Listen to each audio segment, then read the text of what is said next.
Two nations are in your womb, and two manner of people shall be separated from your bowels, and the one people shall be stronger than the other people, and the elder shall serve the younger. And when her days to be delivered were fulfilled, behold, there were twins in her womb. Okay, stop right there. I looked up the word womb, and we have the Hebrew word batan, and it's the Strong's number 990. When I looked up that word batan, it talks about the womb and what was actually going on in the womb at this time. Now, we had talked about the right and left side fallopian tube where the ovulation actually once there's ovulation, it goes to the fallopian tubes, and we now have the ovum, or because we don't have eggs. Women don't have eggs. It's actually the ovum, that's ready for the sperm at this time. And I'm going to be reading from, it has fertility tips. It has here now, it talks about the pain and everything like that happens on one side of the abdomen. And it says now, when this ovulation happens now, when this ovum is right, it says that the ovum now, it alternates from cycle to cycle. This alteration happens randomly because ovulation happens on a random side each cycle. And I found that very interesting. So if you have, from my side, the right side, and then you have the left side, and the right side being the stronger side, and the left side being the weaker side. What I found interesting is that they're saying now is that this varies from month to month, where 1 month, this side would be the ovulating side. The next month, this one will be the ovulating side. And it just goes back and forth. So now I am not saying that if a child that is born from the left side is disagreeable. I'm not saying that. But I am saying in this particular situation with Jacob and Esau, is that Esau was born on the left side. Jacob was born on the right side. The reason why I say that Jacob was born on the right side, we're going to get into that a little bit later in the lesson, when it is very important for us to understand positive and negative as it even actually, as it works out even in the female anatomy. And with that too, is that the importance of the man's anatomy, where it's just inverted. It's the same thing for the most part. When you have the fallopian tubes for the women, you have the testicles for the man. You have the vast differences for the male. For the women, you have the fallopian tubes. So it's pretty much just inverted. But this is going to share a whole lot that was going on between Esau and Jacob here. Let me read this a little bit here as I can. Verse 24, it says, and when her days to be delivered were fulfilled, behold, there were twins in her womb. So this actually now, the scriptures is talking about here a lot about anatomy. So when it says that two nations are in their womb, this lets us know right here that these babies now are not identical twins. They're not identical twins. These are actually fraternal twins. And with that now is that, what we find interesting is that when identical twins, or when one ovum is actually fertilized by the sperm cells, but what happens now, it goes through like mitosis and things like that, when the cells begin to, the ovum begins to split and everything like that, but it's actually still one ovum, and through the constant splitting of cells, what's happening now is that it's still considered identical. But with fraternal twins, as we have with Esau and Jacob, we have two separate ovums now being fertilized. Two separate ones. So when we have two separate ones now, this gives us now fraternal twins.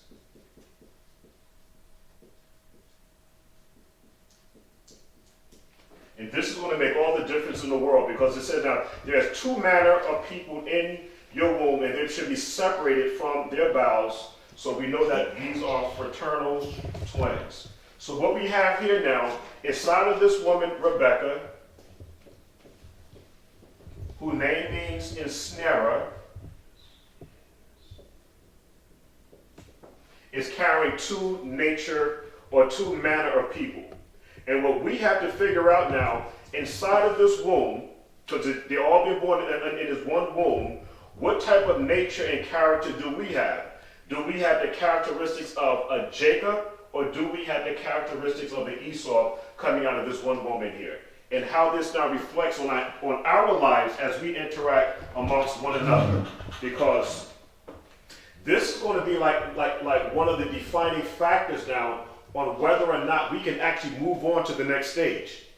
So anatomy for tonight's class is going to be very interesting here. Now, it says, "In the first came I ran all over like an hairy garment, and they called his name Esau. And after that came out his brother out, and his hand took hold of Esau's heel, and his name was called Jacob." So the word Jacob we also have, I'm going to erase this here, because we have a couple of names here for Jacob. So far we have the word Jacob, meaning supplanter. Was anybody able to find the other name for Jacob? Is it heel catcher? The other one. Right, in verse 26. And after that came his brother out, and his hand took hold on Esau's heel, and his name was called Jacob. So the definition that the other name that we have is, you said heel catcher? Right. Okay.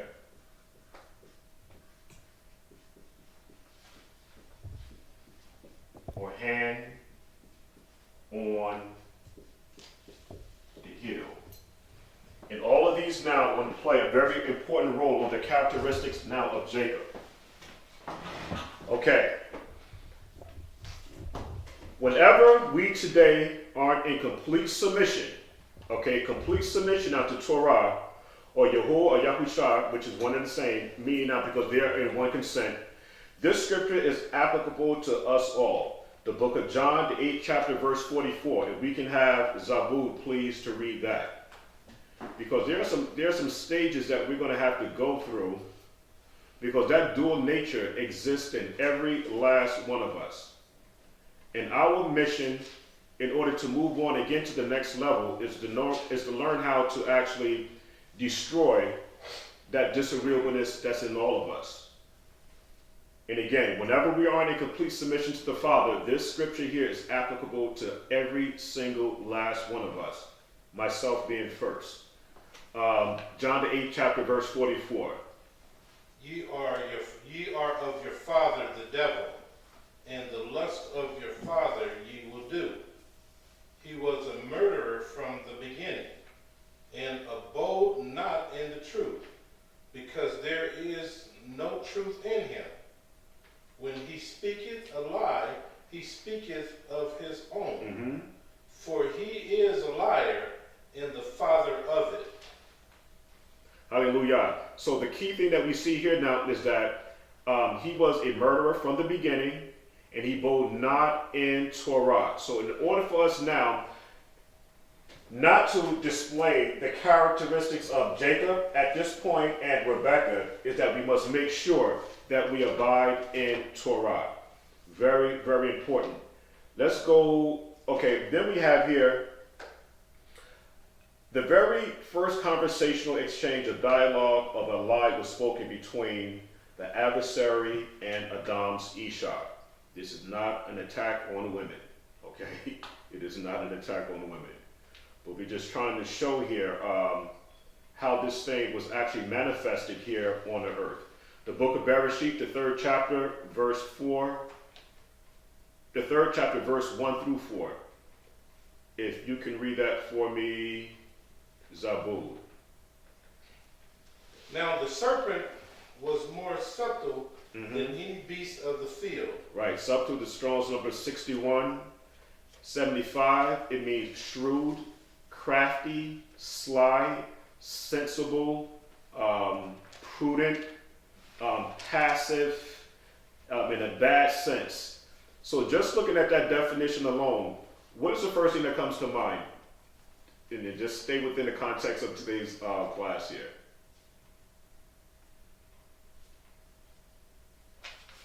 He was a murderer and a liar from the beginning. We're talking about the adversary here. This word subtile, we see that is actually being played out with Rebekah and Jacob. Do anybody see that?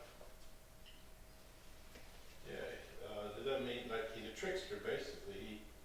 He's very, very crafty.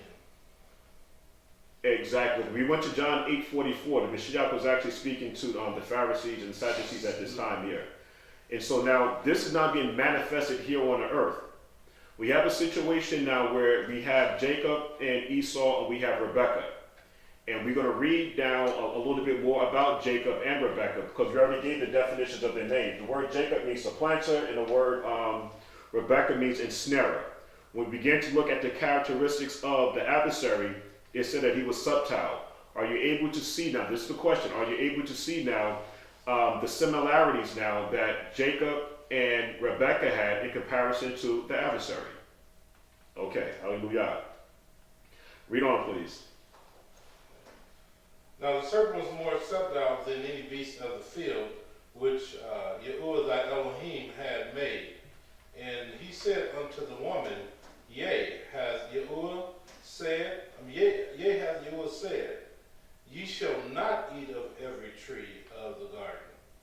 And the woman said unto the serpent, We may eat of the fruit of the trees of the garden. But of the fruit of the tree which is in the midst of the garden, Yahuah has said, Ye shall not eat of it, neither shall ye touch it, lest ye die. And the serpent said unto the woman, Ye shall not surely die. Right, and so we see now this first conversation now where this disagreeableness is now being entered into the earth. We have this conversation being held with the adversary and the woman. So it is very important now that we see how this whole thing is operating, because we see the same thing it's the same thing happening again all over with the conversation or the situation that's happened with Rebekah, and we're going to see that she's actually sharing with her son Jacob. It is the very same thing. Go to the book of Revelation, the 12th chapter, verse 9. If we can get Zycane to read that, please. 12 and 9.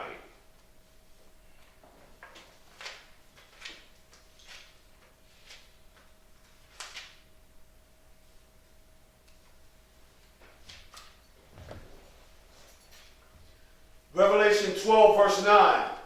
And the great dragon was cast out, that old serpent, called the devil and Satan, which deceiveth the whole world. He was cast out into the earth, and his angels were cast out with him.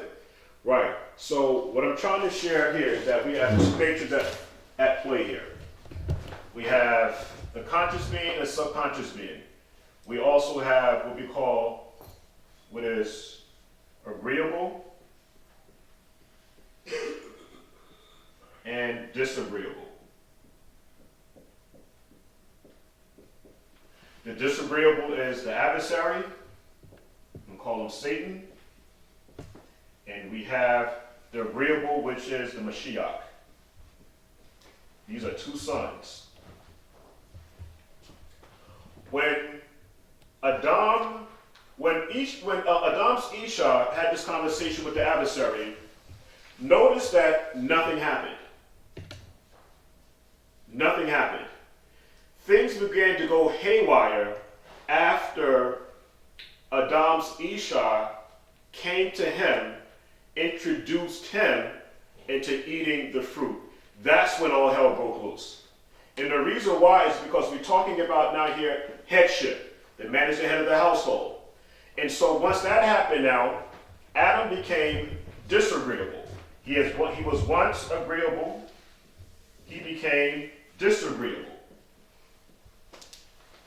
When this happened, Adam left his seat of authority, when he now is no longer sitting in his seat of authority, because the Father gave Adam the seat of authority, who is now sitting in the seat of authority? Absolutely. The earth is given over to the hands of the wicked. So there was a lot of things that happened, a whole lot of things that happened now once this was now entered back into the world. And what happens now is that our nature is so important that we have to stay agreeable. What the adversary is looking for, he's looking for a channel. He's looking for something that's within inside of all of us now to actually now interject his seed into this seed, where you now have a mixture. And anytime there's a mixture, there's corruption. And when you look at the mixture and corruption, we're talking about now this duality now that's within inside of all of us. We're running on the same page here, right? Okay. Mixture, corruption, the adversary, Satan, he being cast out into the earth. He's looking now a way to now tear anything away that the Father is building. The Father gave all command and commission to Adam. When Adam now followed his Isha, because his Isha had been now seduced by the adversary, this now puts Adam in a certain situation where he no longer has dominion over the earth. If he no longer has dominion over the earth, you go to Job 9:24, the earth is given unto the hands of the wicked. It was given into the hands of the wicked because of what happened to Adam. The weaker Adam now is in place when the Father eventually, at the first point, gave him authority. And we're going to show some more on that. Okay, let me just erase this here. Because what we're trying to do here tonight is make sure that we're prepared to live together as a community. That's going to be very important. Now, what does Jacob name also means in addition to deceiver, supplanter, liar, and trickster? And the clue that we have is in the name. We have the Yod, we have the Ayin, we have the Kuf, and we have the Bet. And in the modern, no, we just have it, and this is going to be our clue. This is going to be the clue here. And remember the question. What does Jacob mean? What does Jacob name also means in addition to supplanter, deceiver, trickster, etc.? And just to let you know that these are two words. This is Yahuah. This is one word, and this is another word.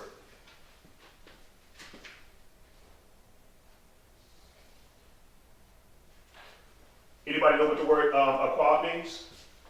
Because we went over in Genesis, the 26th chapter. Remember, we said this word means hill.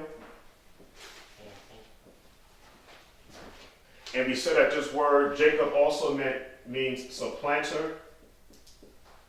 And we went to the many different definitions for the word supplanter because of the struggling that was going inside of the womb of Rebecca. Well, this word Yah here, or Y-A-H, also is this letter here. This letter right here. Oh, that's Aramaic. Oh, that's right. Yeah, that's right. This word means Yah actually has the hand on the heel of Esau. You see how I got that? No? Maybe? No? The right hand of the Father is who? The Messianic. Right. And so it's actually the hand of the Mashiyach that's on the heel of Esau in the womb. Wow. Okay, we're going to show this in Scripture. The word Jacob, identifying Jacob's character in you, in me, in all of us. Jacob name means one who grabs the heel. Jacob means supplanter. Jacob's Emar, or his mother, is described as being an ensnarer. Jacob is also called a deceiver. Bereshit, the 3rd chapter, we read that. Let me just read it one more time. The 3rd chapter, verse 1. It says, now the serpent was more subtle than any beast of the field, which Yahuah Elohim had made. And he said unto the woman, have Elohim said that you should not eat of every tree of the field. What we had looked at was the Strong's number 6175, and we looked at the word subtle, which means shrewd and crafty, a sly and prudent person. Now let's go to 3 and 13. Genesis 3:13. And Yahuah Elohim said unto the woman, what is this thou hast done? And the woman said, the serpent has beguiled me. The word beguile is the word nasha, which means to beguile, to deceive, utterly, to lead astray, to delude, or to seduce. That's what the word beguile means. It's a Strong's number 5377. Second of all, the dual nature of Jacob. Supplanter, the definition, according to the dictionary, it means to the place of, to displace, or to set aside. To take the place of by unfair methods or by treacherous methods. 3, to remove from its position, to get rid of, or to act by force. And that's when we went to the book of Bereshit, the 27th chapter, verse 36. Verse 36. And he said, it is not he rightfully named Jacob, for he has supplanted me these 2 times. First he took away my birthright, and behold, now he hath taken away my blessing. And he said, hast thou not reserved a blessing for me? We're going to read a little bit more on that. We have the book of Ezekiel, the 28th chapter, or the book of Ezekiel, the 28th chapter, verse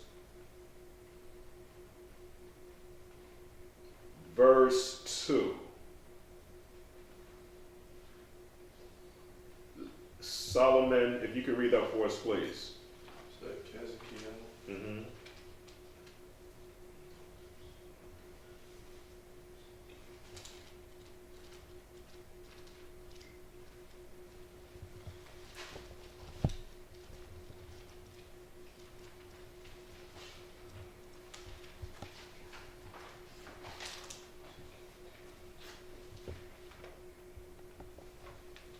Yeah, 28 and 2. Uh-huh. Son of man, say unto the prince of Tyrus, thus saith Yahuah Elohim, because thine heart is lifted up, and thou hast said, I am Elohim, I sit in the seat of Elohim. Wow. In the midst of the seas, thou art the man, and not Elohim, though thou set thine heart as the heart of Elohim. Verse 13 to 19. Thou hast been in Eden, the garden of Elohim. Mm-hmm. Every precious stone was thy covering, the sardius, topaz, and the diamond, the beryl, the onyx, and the jasper, the sapphire, the emerald, the carbuncle, and gold. The workmanship of thy tabrets, and of thy pipes was prepared in thee in the day that vast created. Right. Anybody know who this is here?